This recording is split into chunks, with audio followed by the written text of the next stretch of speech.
Amos, thank you so much for coming on the podcast. Thank you, Dave. Thanks for inviting me. No worries. I think long overdue. How long have we been working together? So, full disclosure for the audience, Amos and I have been working together for a few years. How long do you think it's been?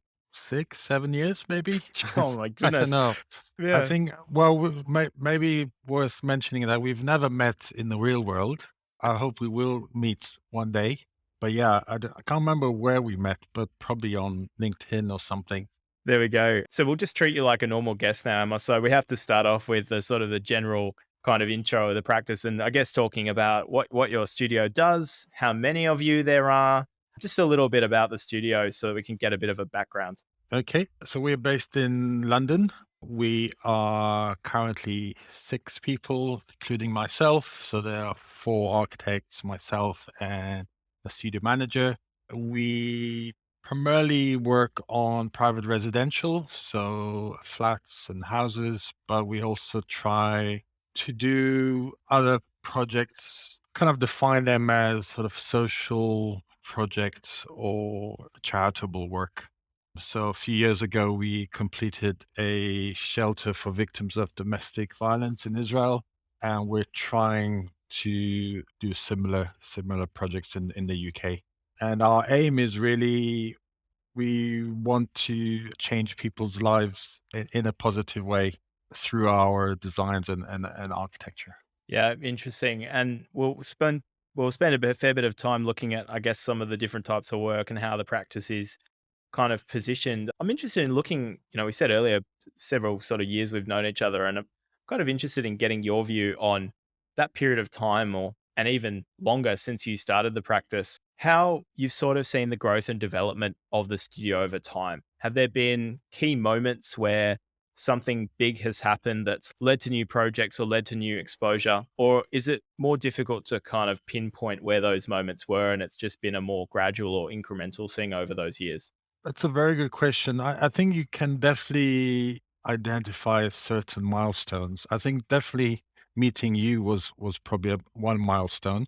I think the start of the practice was a result of various things. It was an outcome of me being let go from the last practice I worked for, which was with a friend. It was during the crash of 2008-9. That sort of coincided with some personal issues. So the start of the practice was kind of a default outcome because I needed some flexibility in my life. And at first, I had no kind of idea who I am, what this studio should be. It was just me. I had no clue about marketing, and I just tried various things that kind of worked for friends, and then it didn't work for me. And the beginning was kind of hard. Initially, I was working from our kitchen table. Then I was hot desking at a friend's office. And then a friend kind of joined part time to kind of help out. And that's when things kind of started to move forward. A big milestone has been kind of meeting a friend of a friend who, I mean, we met for kind of 10 minutes. I gave my card, and a month later, someone called and said, "Oh, I'm a friend of this person. I need help with my house." And this acquaintance was a catalyst for a lot of projects. He's very kind of well connected, and he kind of introduced me to his network. And it's like a seed that was planted, and I'm still seeing kind of different branches from that seed. And it's always funny. There's always 6 degrees of separation between some of our clients and this particular contact. There's always someone that knows him. So that certainly has been a big sort of milestone, and it pushed the studio forward, and some good projects came out of it. I guess then the next milestone was, I mean, I'm going to say that it was kind of around meeting you and just being, I guess, exposed to this whole idea of digital marketing and the benefits of it. I'm also taking the business side of architecture quite seriously. So I have a personal coach. So it is an avenue that I'm spending a lot of time on and certainly seeing the fruits of it. Yeah, and that's always interesting that as the practice has grown over the years, you've always seems like you've always gone out and sought out new skills and learning new things, whether that's business coaching, public speaking, marketing coaching, all these different variety of things. Has that been a really important part of getting you to where you are now with the practice? Is always that needing to sort of learn those new skills to get to that next level? It has been, yes, both on the level of the studio itself, but on a personal level as well. So I've been, I guess, trying things that are outside of my comfort zone. So, for instance, I hated public speaking, and it's something that really affected me physically by stress and kind of my stomach kind of flipping and sweats and stuff. So I decided to do something about it. So I registered with a course on public speaking, which changed my whole kind of attitude towards it on a kind of personal and sort of emotional level. And I think as architects, we're always evolving. There's always new things that you need to sort of know about the changes in the industry, but also we're not. There's a lot of skills that I don't think we are necessarily taught at or taught at uni. One of them is kind of business skills. Some people are born with it. I was certainly not born with it, so I don't know how I survived in the beginning, but I kind of managed to. So I've learned a lot over the past sort of 3 years. It's been a huge learning curve. In both of those areas of business and public speaking or communication, what were some of the takeaways that you applied to your practice that you use on a regular basis?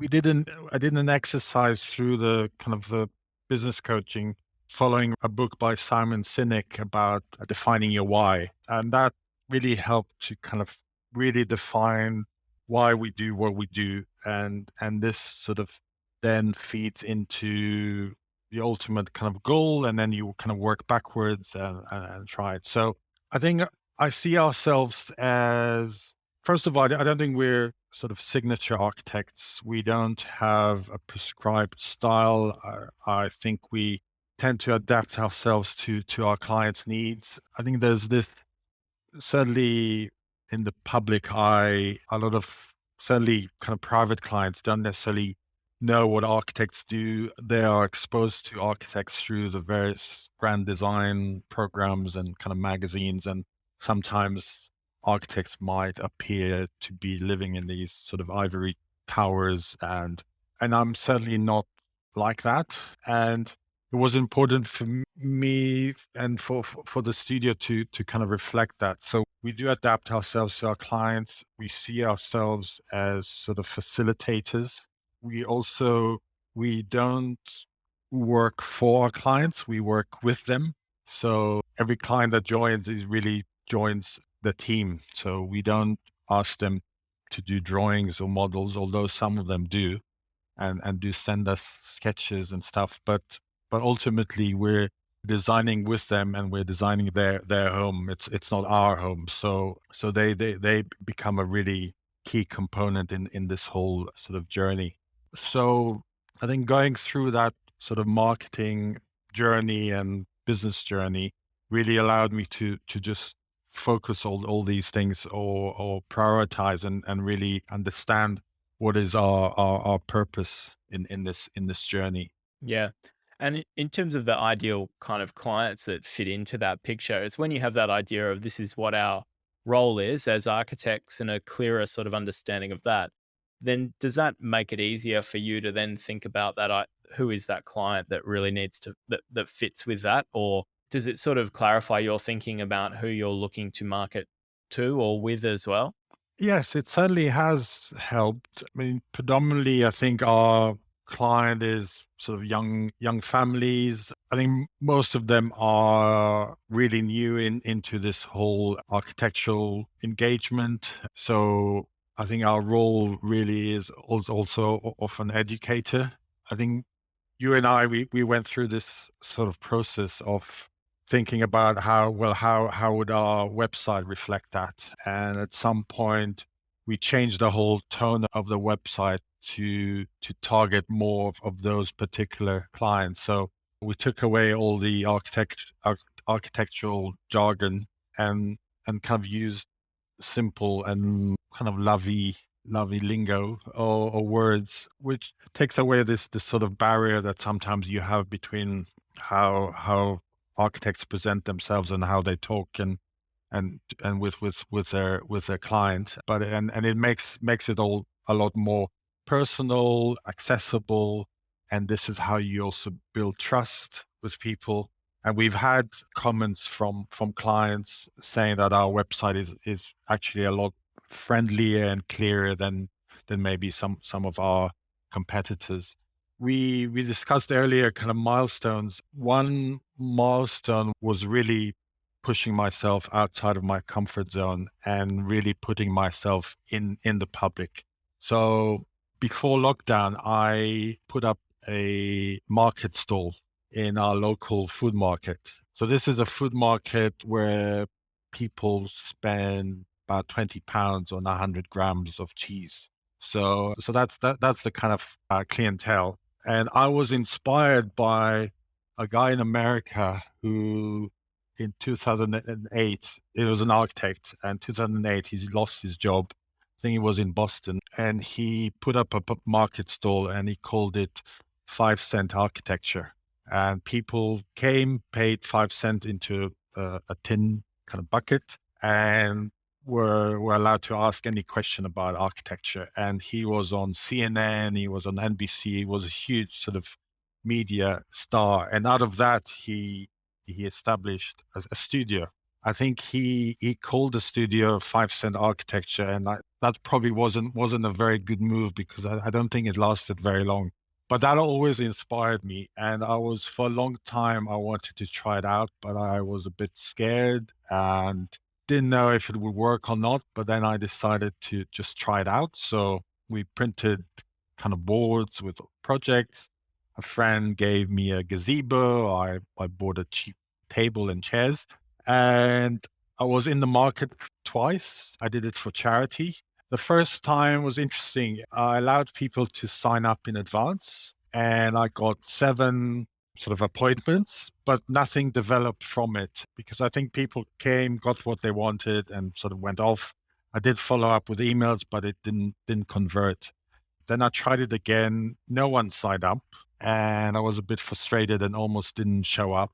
It was also very cold Sunday morning, but luckily I did. I gave away probably 40 brochures. The following day, I got 6 phone calls and converted 3 of them into live projects. And this is just a proof that, I mean, you can look at it at various levels. It's a brilliant marketing opportunity. And there's this term called guerrilla marketing where you do something out of the ordinary. And it was literally that. People came to the market to buy food and suddenly seen an architect and it was like, oh, what's going on here? So they were interested and just grabbed the brochure. There was a guy that came and thought that I was selling houses because I had the construction cost on the posters. So I got various visitors, including local architects who were a bit kind of snobbish about the whole thing. But then you're really engaging with your local community, so people know about you, but you're really engaging directly with potential clients. And the fact that I converted 6 of the inquiries into live project just shows the power of it. And then kind of COVID started, and the default, I guess, migration from this physical market store, which we called it a design surgery, was to do it online. So within the first couple of weeks of COVID and the big lockdown that we had here in London, I started this basically an online market stall, kind of gazebo. It's called a design surgery. I continued to do it as a charitable event. So we offered half an hour of our time, and in the meantime, raising money at that time for the NHS. This online consultancy still operates, and now we're raising money for homeless people. So it's kind of a win-win. We contribute back to society or to our community, but also helping people. And we're not excluding anyone. Anyone can sign up, even if your question is about what color should I paint my wall, or can I move the toilet from this corner to the other corner.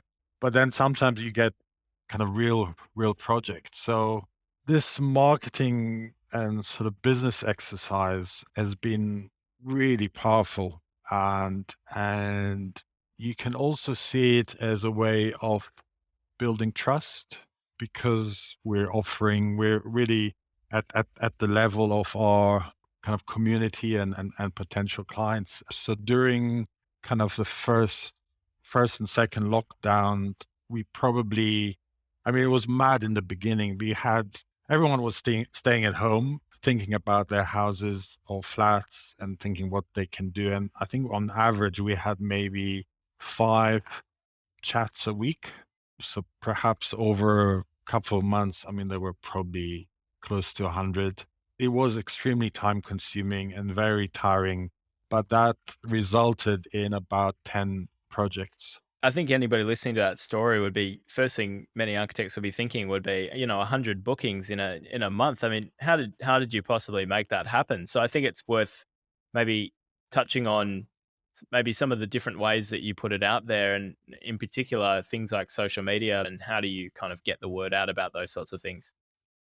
So on that particular thing, we used kind of Google ads and Facebook ads. So I did all of a sudden I got inquiries through Facebook Messenger, which was really weird. So beside the ads, I mean, I did film myself, which was a struggle because you are the cameraman and the director and everything. So I had to do a lot of takes, and it was just a short video of me announcing this event, the farmers market, and so on. And then this was posted on Instagram, LinkedIn, Facebook.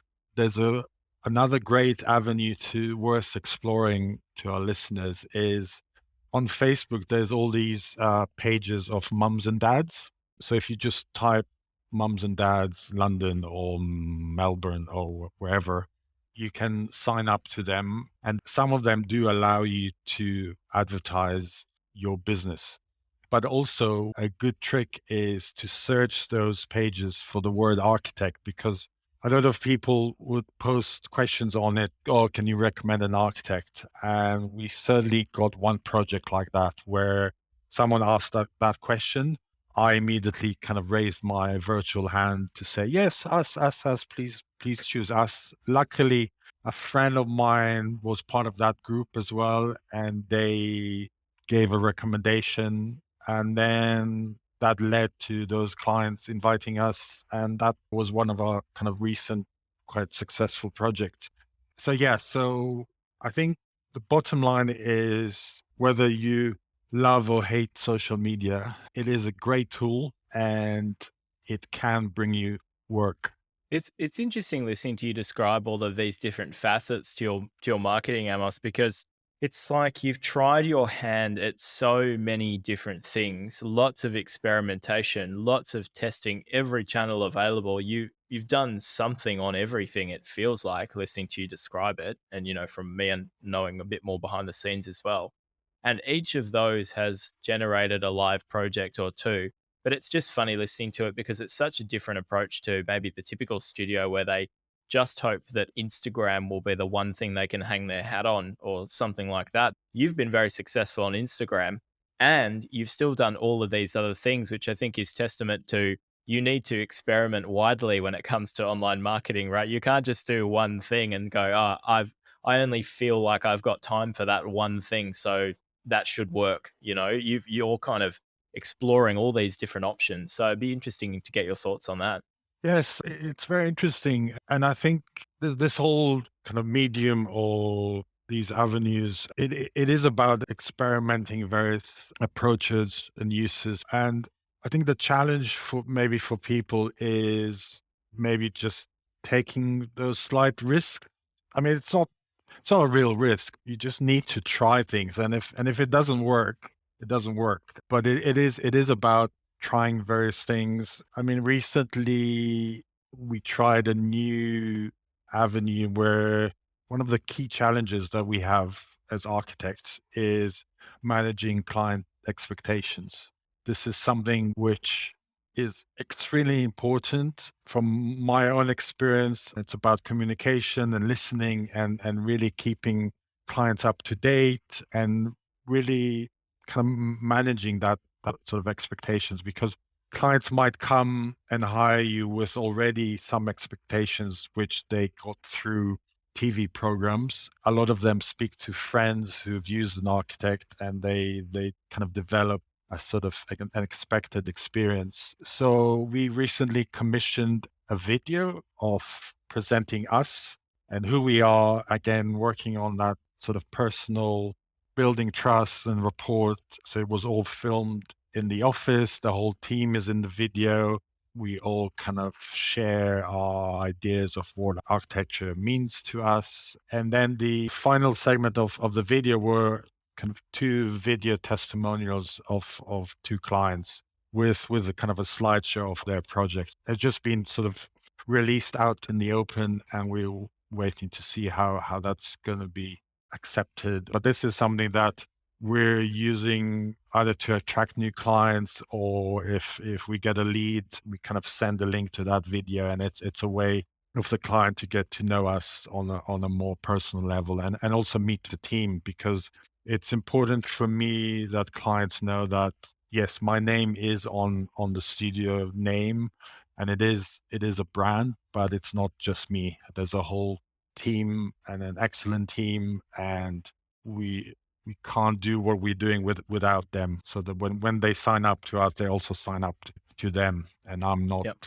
available all the time, for instance. So, in addition to that welcome sort of film to establish expectations, you've also recently been working on a sort of an information pack or welcome pack that you give to new clients as well, which is all part of this ethos of making the process more transparent and establishing good expectations, and making sure that the client feels an included part of the process and all of that sort of stuff. Interested in terms of the process that you went through, or maybe firstly you could sort of describe a little bit about that document that you worked on and what's kind of in there and what you focused on. But then I'd also be interested in terms of working with a copywriter and getting that sort of expert external feedback on how you were describing yourself previously. Well, initially, the idea was to have just this big welcoming pack that every new client will get, and it will set the scene or set the rules they should be doing or what they shouldn't be doing, things like that, and just really, really manage their expectation. First of all, again, it introduces the team, so it has everyone's photo and sort of short bio, but then it goes through the whole process. So in London or in the UK, we tend to follow the RIBA sort of work phases. Currently, about 7 of them. And the key issue was to move away from our architectural language and big words and really continue with the same tone that we have on our website. We already had a document that we used to send in the past with our fee proposal, which explained each stage. At some point, we completely ditched it, and now we don't send it as part of our fees. So that was the starting point. And because I'm not a great writer, and the whole team is busy being architects, it was a really good idea to get someone external, like a copywriter, to help with that.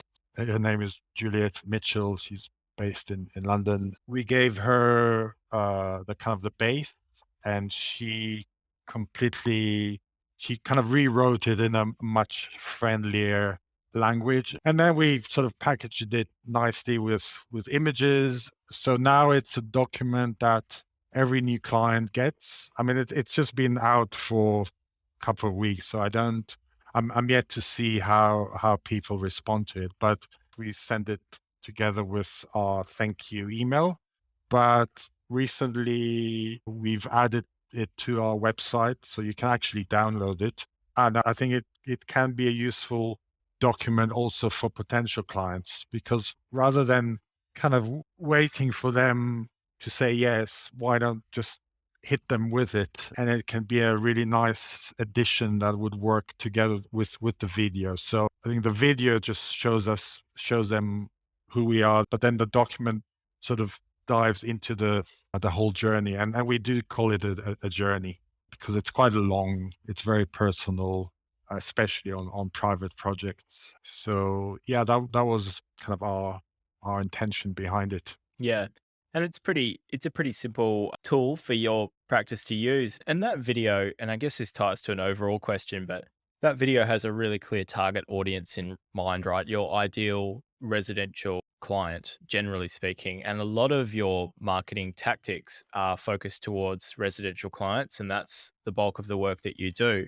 But I meet lots of architects who are really reluctant to try a strategy that isn't applicable to all groups. Whereas you've made your homepage about residential clients. You're speaking to residential clients a lot through your Instagram. You're making that welcome video. It's all very, very nicely tailored towards that audience. So I'd be interested in your thoughts on overall positioning of the practice and your view of having the residential focus. But does that still leave options open for you in terms of other work later on down the road?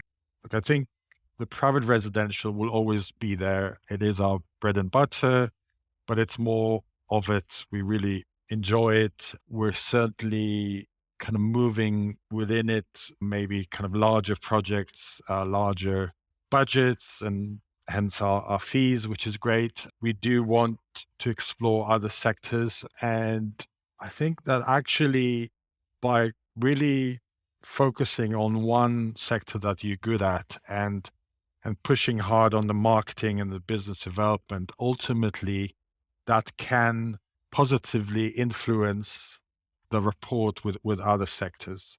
And I have an example through LinkedIn that suddenly surfaced. I can't say much about it, but he's a kind of a developer. He's now involved with sort of a charitable project, and he, I guess, came to us or considered us because part of that charitable project is looking at sort of London, sort of domestic stock of houses to reuse them in a special way. So it's actually our experience in domestic projects and success in that has led him to think of us for this project, which could mean developing loads of houses in London. So this can definitely be a ticket for us into that more kind of social projects or kind of development projects. So I think the danger is if you think, oh, I shouldn't do this, I need to do that. And you're in the danger that in the end you don't do anything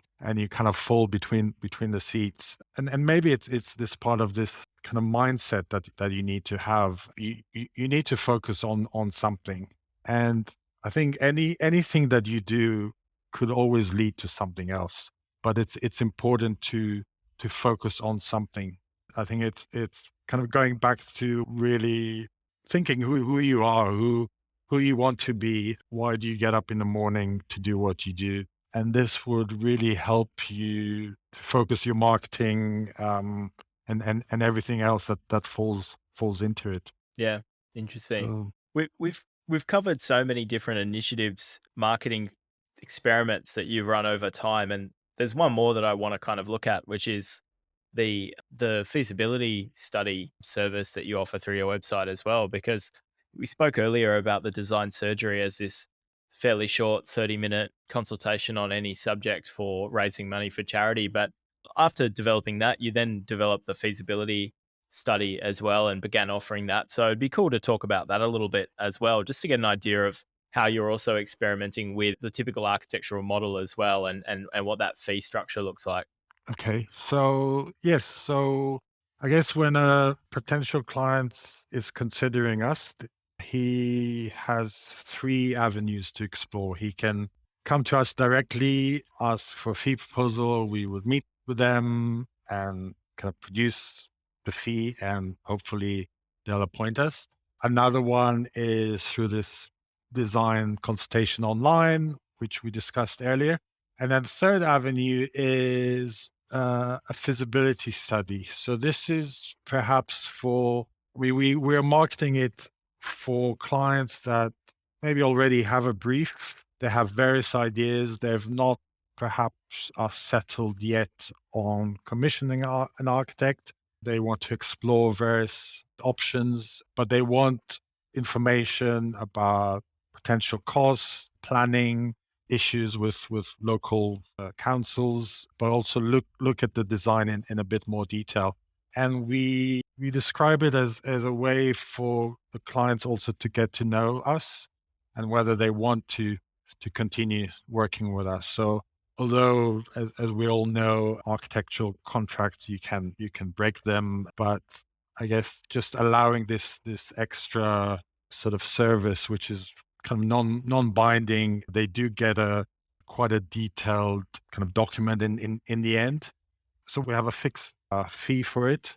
People paid in advance, and then we spend about 2 weeks on it. We do various layout options. If it's a project that requires planning, we've teamed up with our planning consultants, and they either offer a high level overview or something a bit in depth. And we also look at the costs of it. So we use quite a clever software called Build Partner.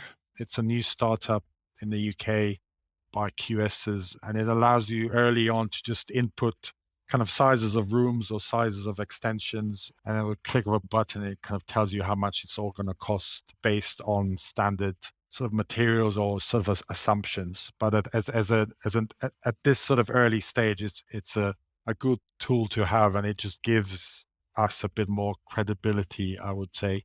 And then we kind of package it all nicely and give it to the client. So far, I think we had four of these commissions. One converted. They were really happy with what was produced, and then decided to commission us, and that's a sort of a live project. So in a way, this sort of feasibility study, I guess, we do anyway. So it is part of the early stages of the brief or the concept development. So once a client then commissions us, it's a natural progression into the next stages. And what we do is then we deduct our fee of that for that service off the overall fees, because we've already kind of done all this homework.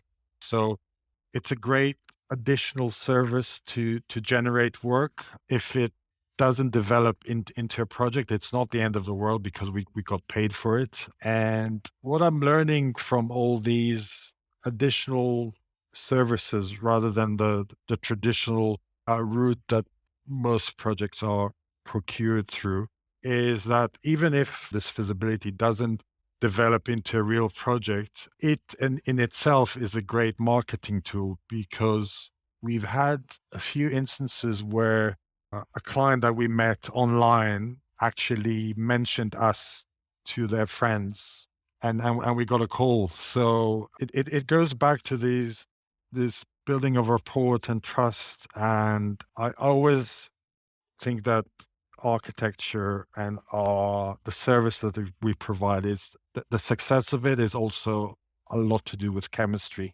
and it's whether the client on the other side likes you or not. And sometimes there's no chemistry, which is fine, and you need chemistry for to do great architecture.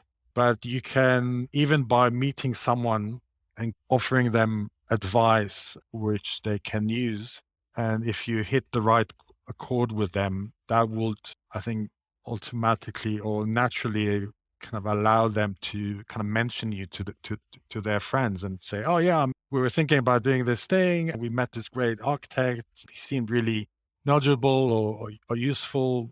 Maybe you should speak to him."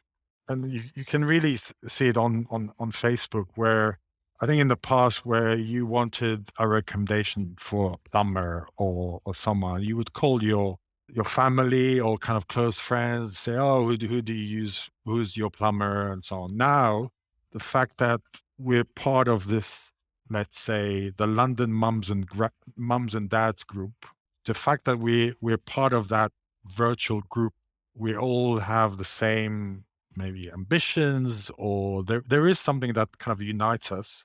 The fact that someone within that group recommends someone, that's already, and kind of they've been vetted. It's an indication that that person is trustworthy. and people do trust that judgment, which is very interesting. Mm. And I think if you really understand that shift in society, you can really kind of use that to your benefit, and that's when all this digital marketing makes complete sense. I think the digital marketing definitely gives you a sort of a wider net to throw, and it allows you to explore different mediums and techniques and really have fun with it.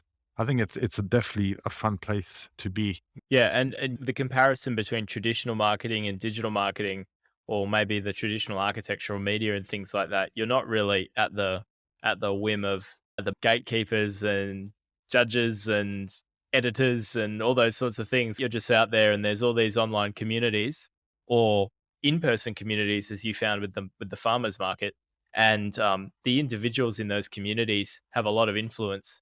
And if you're generous with your time and you don't guard it to the point where you're completely shut off from the world, like I think some architects are, but you're willing to actually spend a bit of time with people and help them and add value and make the process simple for them, then they go on and they become these sort of evangelists about your studio, don't they? And they go out there and they tell other people about it and all that sort of thing, like you were describing. It is definitely online about giving, giving, giving from your time, showing empathy, showing who you are, building that rapport and trust, and that eventually that will allow you to take something back in return. And I guess that sort of take is in our case is the commission or is the lead. Yeah, and anybody who's found any amount of success from digital marketing, it's only once you've actually had some success with it and tried your hand at it that you realize the ratio of giving to taking is like 90-10. I think there's sometimes a expectation from people who haven't tried it that you can turn up and do one nice social media post and that suddenly you deserve a bunch of work to come from that. But it's the balance has to be heavily weighted towards the giving, right? Yeah, I'm certainly guilty. That was my impression in the beginning, that it would just take few couple of months and then I'll start seeing the fruits. I think it took probably Yes. 3 years or 5 Yeah. years. No, it definitely it took a long time, and it was frustrating at time. Yeah, you're spending all that time, and I got criticized by my family saying, "Oh, you're on social media," and yeah, it is time consuming, but I think the key is really to understand that you need to be in it for the long run and kind of invest, and it will pay off. Amos, we've hit our time limit. I think we need to finish up. Wow, We didn't know we already. didn't think we could do it, but we did. Thank you so much for coming on the podcast. I really My appreciate it, mate. pleasure. And just sharing so generously about all the different strategies that have worked and are working for you at the moment. And I think there's a lot of new ideas for other practices and different ways of looking at it that they can sort of try out and have a go at in their studio. Yeah, and anyone listening, I'm happy for people to reach out to me directly and kind of ask questions or comment or anything. So yeah, you can reach out through Instagram. Maybe that's one good avenue, or just through our website. Yep, And yeah, perfect. thanks But a lot, Dave, for inviting me. no worries. Thank you.